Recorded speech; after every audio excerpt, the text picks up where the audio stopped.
So hello everyone, स्वागत है आप सभी लोगों का डीएलपी यानी कि डेली लॉ पॉडकास्ट में। इस पर्टिकुलर पॉडकास्ट में हम लोग डिस्कस करेंगे सेक्शन नंबर 91, 92, 94 एंड 95 सेक्शन। ठीक है, तो ये कुछ पर्टिकुलर सेक्शन हम लोग इस पॉडकास्ट में डिस्कस करेंगे। सबसे पहले हम लोग बात करते हैं यहाँ पर सेक्शन नंबर 91 की, और सेक्शन नंबर 91 जो है वो हमसे बात करता है power to close register of member और डिबेंचर होल्डर और अदर सिक्योरिटी होल्डर।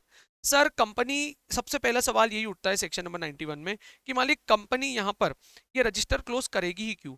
मालिक कंपनी में ड्यूरिंग द ईयर ऐसे बहुत सारे इवेंट होते हैं, लाइक कंपनी को बोनस देना होता है, राइट शेयर इशू करने होते हैं, डिविडेंड देना होता है, कभी कभी कंपनी के अंदर शेयर कैपिटल का ऑडिट होता है। तो फॉर टाइम बिंग कुछ समय के लिए कंपनी को अपना रजिस्टर जो है वो क्लोज करना पड़ता है। ऑल्दो ये जो पर्टिकुलर सेक्शन है अब ये बाबा आदम के जमाने का ज्यादा सेक्शन है, और ऐसा देखा जाए रियल लाइफ में तो अब इसकी एप्लीकेबिलिटी थोड़ी सी कम है। बट स्टिल यहाँ पर ये पर्टिकुलर सेक्शन हमको ये बोलता है कि power to close register of member और डिबेंचर होल्डर और अदर सिक्योरिटी होल्डर। तो सबसे पहले चीज इन्होंने ये बोला है कि दो चीजें बड़ी इंपॉर्टेंट है। सबसेक्शन नंबर 1 ये बोलता है कि time limit for closure of register, and 91 का सबसेक्शन नंबर 2 ये बोलता है कि पेनल प्रोविजन, यदि आपने इसका कंप्लाई नहीं किया सबसेक्शन नंबर 1 का, तो सबसेक्शन नंबर 2 में आपके ऊपर क्या, कंपनी और उसके ऑफिसर इन डिफॉल्ट के ऊपर क्या लगेगी, पेनल्टी लगेगी। ठीक है, सबसे पहली चीज subsection number 1 of section number 91 क्या बोलता है, क्लोजर पीरियड। क्लोजर पीरियड कितना होगा, आप एक बार में मैक्सिमम 30 डेज के लिए इस रजिस्टर को क्लोज कर सकते हैं, मेंबर्स के रजिस्टर को। और ड्यूरिंग द ईयर क्यूमुलेटिवली यदि हम लोग मिला ले पूरे साल भर का, तो वो 45 दिन से ज्यादा का एग्रीगेट नहीं होना चाहिए। तो यार एकदम सिंपल लिमिट है, ध्यान रखना है। यहाँ से एमसीक्यू आ सकता है आप लोगों के लिए कि क्लोजर पीरियड कितना होगा कंपनी के रजिस्टर ऑफ मेंबर को क्लोज करने का, एक बार में वन टाइम मैक्सिमम 30 डेज, और कलेक्टिवली आप एग्रीगेट 45 डेज से ज्यादा क्लोज नहीं कर सकते हो। सर यहाँ पर इन्होंने बोला है नोटिस पीरियड। यार तुम डायरेक्टली रजिस्टर बंद नहीं कर सकते हो, क्लोज नहीं कर सकते हो। रजिस्टर क्लोज करने से पहले ना तुमको मेंबर को नोटिस देना पड़ेगा। तो यहाँ पर इन्होंने बोला है कि चाहे तुम मेंबर का रजिस्टर क्लोज करो, डिबेंचर होल्डर या अदर सिक्योरिटी होल्डर का रजिस्टर क्लोज करो, कम से कम 7 दिन पहले का आपको नोटिस देना पड़ेगा। हावेवर इस 7 डेज को और भी लेसर बना सकती है। यदि वो लिस्टेड कंपनी की बात होगी तो सेबी वहां पर अपने ऑर्डर से इस 7 डेज की लिमिट को और भी कम कर सकती है। ठीक है, तो यहां पर इन्होंने बोला है कि सेबी जो है वो लिस्टेड कंपनी के केस में इस 7 डेज की लिमिट को और भी कम कर सकती है, और सेबी जो है वो लिस्टेड कंपनी को मैंडेटरी कर सकती है कि जब भी आप ये रजिस्टर क्लोज करोगे तो आपको एक वर्निकुलर लैंग्वेज और एक इंग्लिश न्यूज़पेपर में आपको क्या करना पड़ेगा, ये एडवर्टीजमेंट देना पड़ेगा। ठीक है, एज वेल एज आपको ये जो भी क्लोजर का नोटिस होगा, ये क्लोजर का नोटिस आपको कंपनी की वेबसाइट है तो उस पे भी, प्लस जो भी एजेंट की वेबसाइट गवर्नमेंट ने सजेस्ट करके रखी है उस वेबसाइट पे आपको ये नोटिस पब्लिश करना पड़ेगा। ठीक है, यहाँ पर एग्जम्पशन है प्राइवेट कंपनी को, इनको बोला गया है मालिक कि आप प्राइवेट कंपनी को मिनिमम 7 डेज के पहले पहले जो नोटिस देने वाली बात है मेंबर को, वहां पर उससे एग्जम्पशन दी है प्राइवेट कंपनी अपने मेंबर को, इवन तो चाहे तो एक दिन पहले भी इन्फॉर्म कर सकती है। यदि आपने सेक्शन नंबर 91 के कंप्लायंस में कोई डिफॉल्ट कर दिया तो वहां पर company and every officer who is in default shall be liable for the penalty of rupees 5000 per day, not 500, यहाँ पर 5000 रुपए की पेनल्टी लगेगी, और विच में be maximum up to rupees 1 lakh. ठीक है, ये आपके लिए सेक्शन नंबर 91 हो गया। यदि सेक्शन नंबर 91 में कोई ऑफेंस हो भी जाता है मालिक, तो it would be compoundable offence, मतलब इसका एडवांस सेटलमेंट हो सकता है। नाउ नाउ नाउ अब सबसे इंपॉर्टेंट सेक्शन है यहां पर, that is annual return. Sir annual return एक ऐसा रिटर्न होता है कि ड्यूरिंग द ईयर कंपनी ने क्या क्या गुल खिलाए उन सारी चीजों का एक फाइनल टाइम, लास्ट बार आरओसी को एक सबमिशन होता है। और ये सेक्शन हमारा सेक्शन नंबर 92 होता है, जहां पर दो रूल्स भी पढ़ने होते हैं हम लोगों को, रूल नंबर 11 और रूल नंबर 12। सर यहां पर रूल नंबर 11 ये बोलता है कि हर एक कंपनी को एक प्रिस्क्राइब फॉर्म है, फॉर्म नंबर एमजीटी 11, लेकिन ये एमजीटी 11 नहीं भाई, एमजीटी 11 तो हमारा प्रॉक्सी के केस में लगता था, एक के बदले दूसरा, तो वो प्रॉक्सी के केस में लगता था। सर यहाँ पर कौन सा फॉर्म लगेगा, यहाँ पर लगेगा एमजीटी 7। ठीक है, पर ये जो एमजीटी 7 फॉर्म है ना, ये ओपीसी और स्मॉल कंपनी को फाइल नहीं करना है। ठीक है, तो फिर ओपीसी और स्मॉल कंपनी को कौन सा फॉर्म फाइल करना है, सर उनको ना अब्रीच फॉर्म फाइल करना है, कम डिटेल वाला फॉर्म फाइल करना है, दैट इज एमजीटी 7A।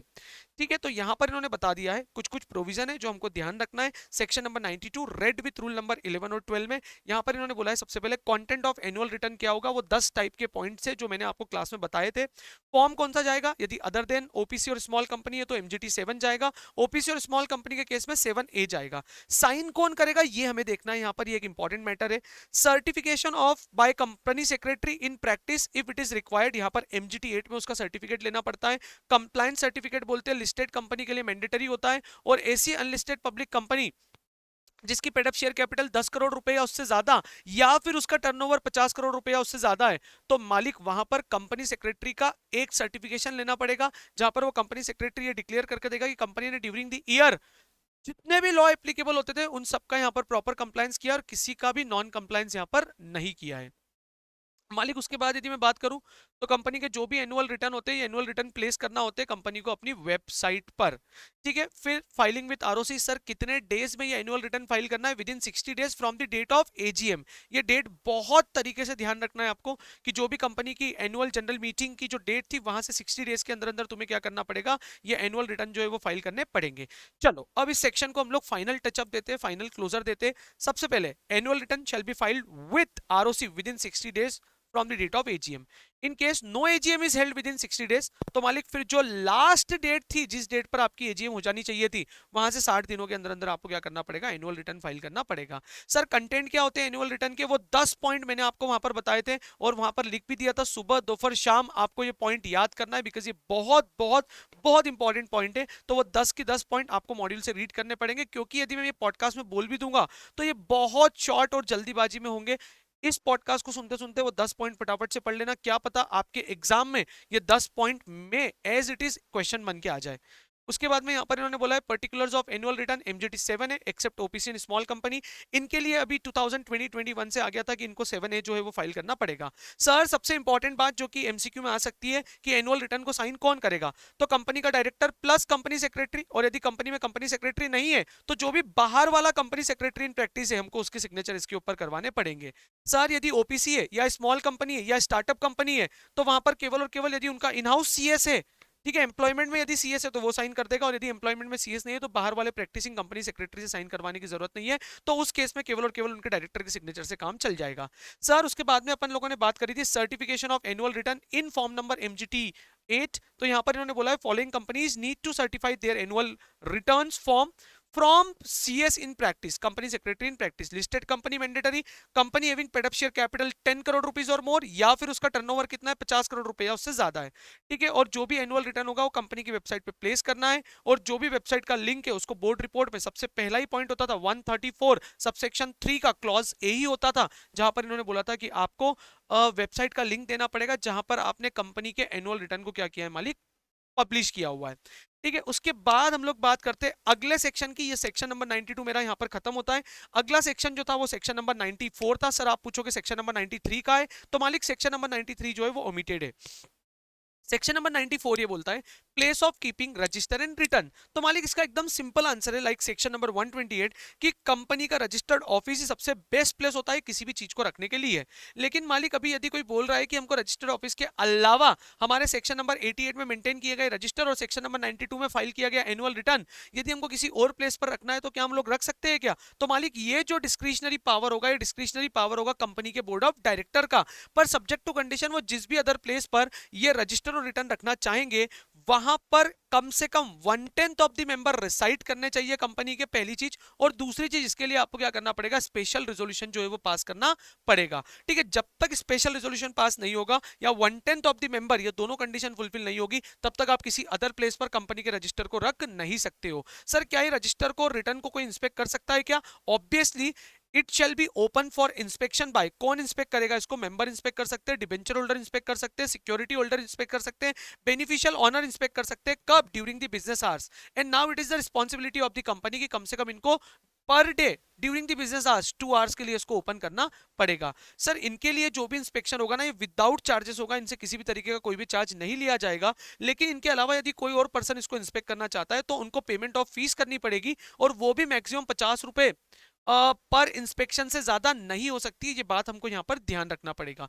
ठीक है, आगे इन्होंने बोला है कि मालिक यदि वो बोलते हैं कि इंस्पेक्शन के साथ साथ हमको इसका एक्सट्रैक्ट लेना है, हमको इसकी कॉपी लेनी है, उन्होंने एप्लीकेशन दे दी और फीस का पेमेंट भी कर दिया, तो मालिक it is the responsibility of the company की फीस पेमेंट के विद इन 7 डेज के अंदर अंदर उनको इसकी हार्ड कॉपी प्रोवाइड करनी पड़ेगी। सर फीस कितनी होगी? मैक्सिमम 10 रुपीज पर पेज से ज्यादा नहीं हो सकती और पार्ट देयर ऑफ, ये मैक्सिमम फीस है।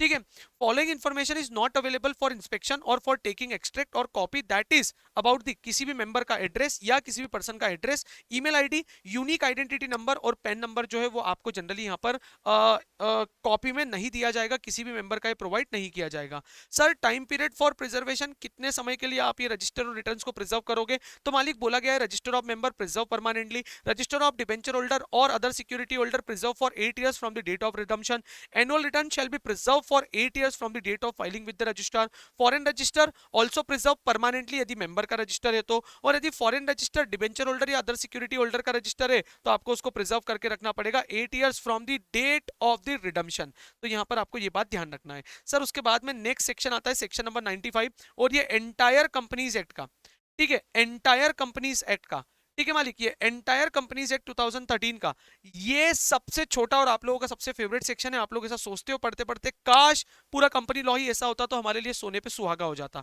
और मालिक ये सेक्शन बोलता है the register their indices and copy of annual return maintain under section number 88 and 94 shall be the prima facie evidence। कोई भी हमको बोलेगा सबूत क्या है, सबूत तेरे पास, तो हम ये return, register, minutes book, indices, ये सारी चीजें हम लोग क्या करेंगे उसके मुंह पे मारेंगे और बोलेंगे देख तमाशा देख, यही हमारा एविडेंस है। सो नाउ मालिक यहां पर हम लोगों ने इस पर्टिकुलर पॉडकास्ट में सेक्शन नंबर 91, 92, 94 और 95 को भी कवर कर लिया है। मिलते हैं हम लोग नेक्स्ट कुछ पॉडकास्ट में, तब तक के लिए thank you so much, take care and work hard.